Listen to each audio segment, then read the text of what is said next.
नमस्कार, मेरा नाम आलोक है। आप लाइव स्ट्रीम देख रहे हैं। बिहार के मुख्यमंत्री नीतीश कुमार ने एक बड़ा ऐलान किया है। मोदी सरकार के फैसले का स्वागत किया है। यानी कि नरेंद्र मोदी ने, देश के प्रधानमंत्री ने जो महिला आरक्षण बिल लाया है देश की संसद में, आपको बता दें आज देश की जो नई संसद भवन है उसका आज पहला दिन था, पहला सत्र का पहला दिन था। इस विशेष सत्र का पहला दिन था। प्रधानमंत्री नरेंद्र मोदी अपने मंत्रिमंडल के साथियों के साथ पुराने संसद भवन से नए संसद भवन तक पैदल ही चलकर गए और देश की महिलाओं के लिए 33% का आरक्षण। आप समझिए, देश की संसद भवन में, अगर हम लोकसभा की बात कर रहे हैं, फिलहाल 82 सांसद हैं, लेकिन आने वाले समय में कुल 181 सांसद हो जाएंगे। यानी कि 33% का आरक्षण मिलने के बाद देश की लोकसभा में, राज्यसभा में और तमाम जितने राज्यों की विधानसभा हैं उन तमाम जगहों पर महिलाओं को आरक्षण मिला है और अब उनकी संख्या भी बढ़ेगी।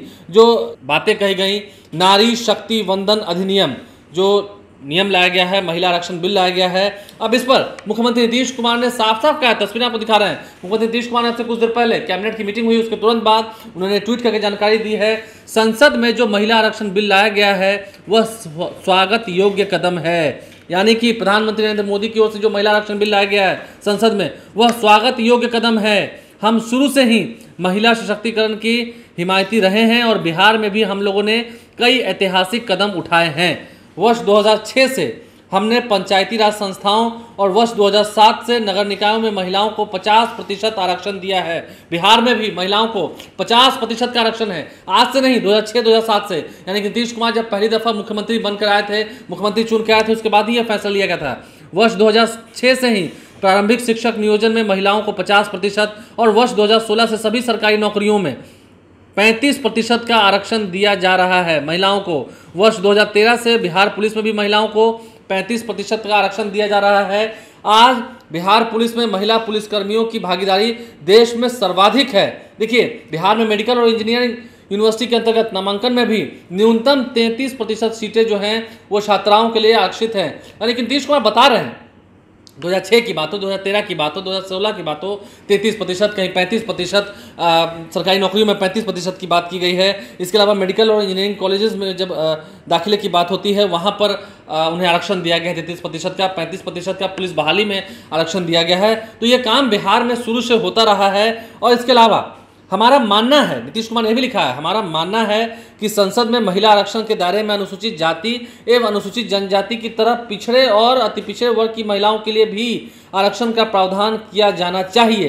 प्रस्तावित बिल में यह कहा गया है कि पहले जनगणना होगी, तब उसके पश्चात निर्वाचन क्षेत्रों का परिसीमन होगा तथा इसके बाद ही इस प्रस्तावित बिल के प्रावधान लागू होंगे। इसके लिए जनगणना का काम शीघ्र पूरा किया जाना चाहिए। जनगणना तो वर्ष 2021 में ही हो जानी चाहिए थी, परंतु यह अभी तक नहीं हो सका है। नीतीश कुमार ने सवाल खड़े किए हैं, 2021 में ही सेंसस का काम हो जाना चाहिए था। नीतीश कुमार तो बिहार में कास्ट सर्वे भी करा रहे हैं, अब कोर्ट से हरी झंडी भी मिल गई है, जाति आधारित गणना करा रहे हैं। यानी कि सभी जितने दबे कुचले तबके लोग हैं, अति पिछड़े हैं, दलित समाज के लोग हैं, उन सभी को उनका हक मिले, ये नीतीश कुमार की सरकार का मोटिव है। अब आगे उन्होंने ये भी सवाल खड़े किया कि 2021 में सेंसस हो जाना चाहिए था देश में, अभी तक क्यों नहीं हुआ, क्यों इतनी देरी हो रही है। और जनगणना के साथ जाति जनगणना भी करानी चाहिए देश में, तभी इसका सही फायदा महिलाओं को मिलेगा। यदि जातिगत जनगणना होती तो पिछड़े अति पिछड़े वर्ग की महिलाओं के लिए आरक्षण की व्यवस्था को तुरंत लागू किया जा सकता था। नीतीश कुमार ने कई सारी बातें भी कही हैं, कई सारी जगहों पर दिक्कत भी है। समझिए, विधानसभा में भी महिलाओं की भागीदारी कई जगहों पर अलग अलग थी, लेकिन पंचायती राज व्यवस्था की बात हो, ये तमाम जितनी बातें हो, नीतीश कुमार ने बताई है। 50% का आरक्षण बिहार में पहले से दिया गया है और अब जब नरेंद्र मोदी की सरकार ने लोकसभा में, राज्यसभा में, वहाँ पर भी महिलाओं की संख्या बढ़ेगी। जो मोदी सरकार ने फैसला लिया है महिला आरक्षण बिल को लेकर, अब उस पर नीतीश कुमार ने क्या कहा है आपने सुना है। मोदी सरकार के फैसले का स्वागत है, लेकिन कई जगह पर कमियां हैं, वो भी गिनवाई हैं, आपने देखा है। हमारे चैनल को सब्सक्राइब कर लें, साथ साथ फेसबुक पेज भी लाइक करें। धन्यवाद।